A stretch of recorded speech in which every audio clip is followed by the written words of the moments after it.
कैसे हम 40 डेज में 90 से 95 एक चैप्टर फिजिक्स से कंप्लीट करना है और एक चैप्टर केमिस्ट्री को करना है। नंबर ऐसा आएंगे उसके जबरदस्त वाले। नमस्कार दोस्तों, स्वागत है आपका न्यू आज एकेडमी मोटिवेशन यूट्यूब चैनल पर। तो आज लेकर के आ गए हैं step wise step planner for the 40 days of the class 12th CBSE board aspirant. Class 12th के बच्चे जो प्रिपेयर कर रहे हैं बोर्ड के लिए, उनके लिए 40 डे का ऐसा प्लानर लेकर के आया हूं कि श्योरिटी होगी 95 प्लस मार्क्स लाने की हर एक सब्जेक्ट में। बस बात वही है कि मेहनत और लगन। जिसने कुछ नहीं पढ़ा वो अब पढ़ना स्टार्ट कर दो, जिसने कुछ नहीं किया वो अब करना स्टार्ट कर दो, जिसने कुछ नहीं देखा वो अब देखना स्टार्ट कर दो कि कैसे हम 40 डेज में 90 से 95 मार्क्स अचीव कर सकते हैं। ये शॉर्ट फॉर्मूला है और इस शॉर्ट फॉर्मूला से अगर तुम पढ़ोगे, लेकिन कम से कम अपने आप को 10 घंटे झोंकना पड़ेगा, 10 घंटे देने पड़ेंगे। जो 10 घंटे दे सकता है, 8 से 10 घंटे दे सकता है, वो देखे वीडियो, वरना चला जाए। कोई दिक्कत नहीं है मुझे मतलब नहीं है कौन देख रहा कौन नहीं। मुझे केवल उतने बच्चों से मतलब है कि अगर 5 बच्चे भी देख रहे होंगे ना वीडियो को, और जो सच में चाहते हैं कि हाँ हम 10 घंटे पढ़ने को तैयार है 40 डेज में और हमें अच्छे मार्क्स लाने हैं, वो देख लो। बस कान में ईयरफोन लगा कर आराम से देख लो। मैं स्टेप बाय स्टेप प्लानिंग बताने वाला हूँ कि कैसे तुम मैक्सिमम मार्क्स को अचीव कर सकते हो। तो देखो 40 डेज है हमारे पास। 40 डेज के लिए मैं ये एज्यूम करके चल रहा हूँ कि तुम्हारे पास हर एक चैप्टर की फॉर्मूला शीट है। अगर फॉर्मूला शीट नहीं है तो जल्दी से रैपिड रिवीजन वीडियो देख लो और फॉर्मूला शीट बना लो हर एक चैप्टर की, फिजिक्स की, केमिस्ट्री की, बायो की। बायो केमिस्ट्री मेरे चैनल पर नहीं है, कहीं से भी देख लो, लेकिन फिजिक्स की मेरे चैनल पर अवेलेबल है। यहां से आराम से देख करके फॉर्मूला शीट बना लो। फॉर्मूला शीट बना करने के बाद एक दिन में आपको एक चैप्टर करना है फिजिक्स का और एक चैप्टर करना है केमिस्ट्री का। मतलब एक दिन में 2 चैप्टर, 2 सब्जेक्ट को कवर करना है एक चैप्टर के हिसाब से। फिजिक्स में टोटल 14 चैप्टर है, केमिस्ट्री में भी 20 चैप्टर होंगे केमिस्ट्री में, अगर मोटा देखा जाए तो इसी हिसाब से करना है। फिर मैथमेटिक्स में 14 चैप्टर है एनसीईआरटी के अकॉर्डिंग, 13-14 चैप्टर है, और बायोलॉजी में भी 20 के आसपास या 15-20 के आसपास चैप्टर होंगे। बायोलॉजी का एग्जैक्ट डाटा मुझे याद नहीं है। अब क्या करना है, मेजर सब्जेक्ट की बात कर रहा हूं, जो हिंदी, इंग्लिश है या म्यूजिक है या फिजिकल एजुकेशन है। एग्जाम से 2-4 दिन पहले भी पढ़ते हैं बच्चे और आराम से नंबर आ जाते हैं, उसमें कोई शक वाली बात नहीं है। बस हम मेजर सब्जेक्ट को लेकर के चलेंगे। तो करना कुछ ऐसा होगा कि सबसे पहला काम क्या करेंगे, हम पहले दिन में फिजिक्स, मान लो हम कल से पढ़ना स्टार्ट करते हैं, 6 जन से पढ़ना स्टार्ट कर दिया हमने, तो पहले दिन एक चैप्टर फिजिक्स का कंप्लीट करना है और एक चैप्टर केमिस्ट्री का कंप्लीट करना है। कंप्लीट क्या करना है, कहां से करना है, कैसे करना है, कुछ नहीं करना भाई। शॉर्ट नोट्स है तुम्हारे पास, उन्हें एक बार पढ़ लो। आधा घंटा फिजिक्स के शॉर्ट नोट्स पढ़ने में दो, आधा घंटा केमिस्ट्री के शॉर्ट नोट्स पढ़ने में दो। उसके बाद प्रीवियस ईयर के question paper chapter wise solve करो। जैसे कि फिजिक्स है तो फिजिक्स का पहला चैप्टर में प्रीवियस ईयर के क्वेश्चन पेपर लगा लो पिछले 10 साल के, ऐसे केमिस्ट्री में, और अच्छे से लगाओ, बढ़िया करके। जो क्वेश्चन नहीं हो रहा थोड़ा सोचो, सोच के भी नहीं हो रहा सोल्यूशन देखो, क्वेश्चन पे टिक लगा लो कि ये क्वेश्चन मुझे सोल्यूशन देख करके हुआ था। जो क्वेश्चन खुद से हो रहे हैं उन पे टिक मत लगाओ, जो क्वेश्चन सोल्यूशन देख करके हुए उन पे टिक लगा लो। लगा लिया, पहला दिन खत्म हुआ।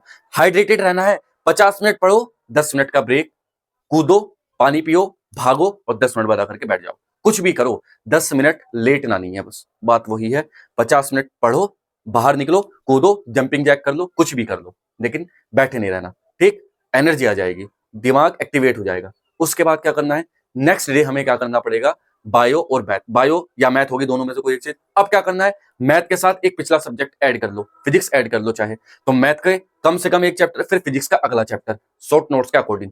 ठीक है, बायो वाले बायो के साथ फिजिक्स को ऐड कर सकते हैं। खत्म, 2 दिन में फिर चैप्टर खत्म। नेक्स्ट डे में क्या करोगे, फिर अगले दिन में क्या करेंगे, मैथ का एक चैप्टर, फिर केमिस्ट्री का एक चैप्टर ले लोगे। उसके अगले दिन में केमिस्ट्री फिजिक्स को साथ ले आओगे। ऐसे चलते चलते प्लानिंग करोगे तो 15 दिन में, आई रिपीट 15 दिन में तुम्हारा पूरा सिलेबस कंप्लीट हो जाएगा, केमिस्ट्री का, फिजिक्स का, मैथ का। 15 दिन या मैक्सिमम, अगर कुछ इमरजेंसी भी आ गई, कुछ हो गया, मैं 2 दिन का मार्जिन लेकर के चल रहा हूँ, 70 डेज में you will complete your syllabus. एक बारी में कंप्लीट कर लोगे। और अब क्या करना है, अब तुम्हें पता है कि तुमने टिक लगाए थे, जो क्वेश्चन तुमसे नहीं हुए थे, दोबारा आ जाओ, स्टार्टिंग से जर्नी स्टार्ट करो और जिन क्वेश्चन पे टिक लगाए थे उन क्वेश्चन को बिना देखे कोशिश करो करने की। क्यों, क्योंकि तुमने एक बार देख लिया था। और देखने का मतलब नहीं कि बस रट्टा मारना, चीटिंग करना, लिख देना। देखने का मतलब तुम्हें उसका कॉन्सेप्ट समझना था, और आई होप तुमने वो कॉन्सेप्ट समझा था, और समझा था तो उसे बिना देखे कोशिश करो करने की उन क्वेश्चंस को। जो क्वेश्चन पहली बारी में हो गए थे उन्हें तो छूना नहीं है, क्योंकि वो हो गए तो तब भी हो जाएंगे। जो क्वेश्चन नहीं हुए थे उन पे कमांड हासिल करनी है।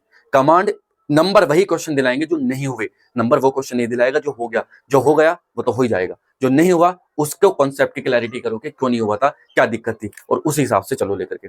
तो नेक्स्ट उसी चीज को रिपीट करो। और अब मैं गारंटी लूंगा कि 10 दिन में जो डाउट थे उन्हें तुम सारे सब्जेक्टों में सोल्व कर लोगे, एक एक दिन लेकर के चलोगे। अब एक दिन में तीनों सब्जेक्ट निपटाने हैं, फिजिक्स, केमिस्ट्री, मैथ या फिजिक्स, केमिस्ट्री, बायो, क्योंकि अब तुम डाउट सोल्व कर रहे हो अपने, शुरू से नहीं लेकर के चले प्रीवियस ईयर के क्वेश्चंस को, है ना। 10 दिन में वो कंप्लीट हो जाएगा। 17 डेज प्लस 10 डेज कितने हुए, 27 डेज हुए। अब कितने दिन बचे, 17-18 दिन और बचे हैं हमारे पास, क्योंकि 40 डे का प्लानर है मेरे पास ही।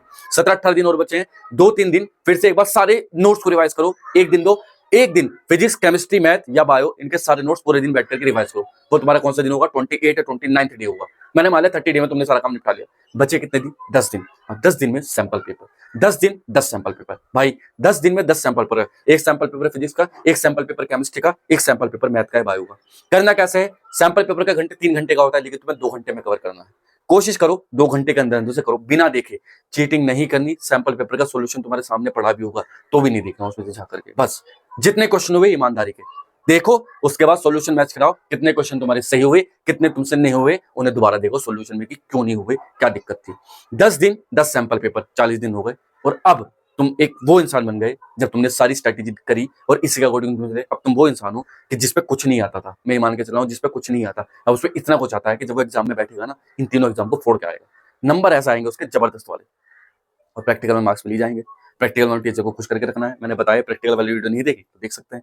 प्रैक्टिकल में टीचर को अच्छे से खुश रखो, अपने स्ट्रैटेजी को इसी तरह से लेकर के चलो और बस। और क्या चाहिए? अरे यही तो चाहिए। घर वाले भी कहते हैं तुम्हारे कि यार मेरा बच्चा अब पढ़ा है, और पढ़ने के बाद जब मार्क्स आएंगे तो तुमने जो पूरा साल बर्बाद किया था तुम उसे इंजॉय करोगे। सोच सोच के यार मैंने पूरा साल बर्बाद किया, लेकिन लास्ट के टाइम पे पढ़ा और आज देखो मेरा मार्क्स कितना अच्छा है। और तुम उसे रिग्रेट नहीं करोगे कि मैंने पूरा साल खराब किया। लेकिन हाँ, अब तुमने पूरा साल खराब किया और ये दिन भी खराब कर दोगे तो तुम रिग्रेट हमेशा करोगे कि यार मैंने कुछ नहीं किया और मेरी मतलब मुझे कुछ कर लेना चाहिए था जिससे मेरे अच्छे मार्क्स आ जाते। मैं ये नहीं कहूंगा लाइफ खराब हो जाएगी, बहुत सारे ऑप्शन होते हैं, लेकिन अब तुम्हारा मेन फोकस है 12th पास करना है तो 12th को अच्छे से पास करो। कोई चीज कर रहे हो तो शिद्दत से करो, मेहनत से करो, वरना मत करो। अगर कोई चीज कर रहे हो तो लगन से करो, वरना मत करो, वरना कोई फायदा नहीं। तो wish you all the very best. इसी के साथ मैं विदा लेना चाहता हूँ और चैनल को सब्सक्राइब कर लो भाई, वीडियो अच्छी लगती हो तो, हेल्पफुल लगती हो तो। तुम्हारे लिए ऐसे सपोर्ट में हमेशा वीडियो आती रहेंगी। बस wish you all the very best.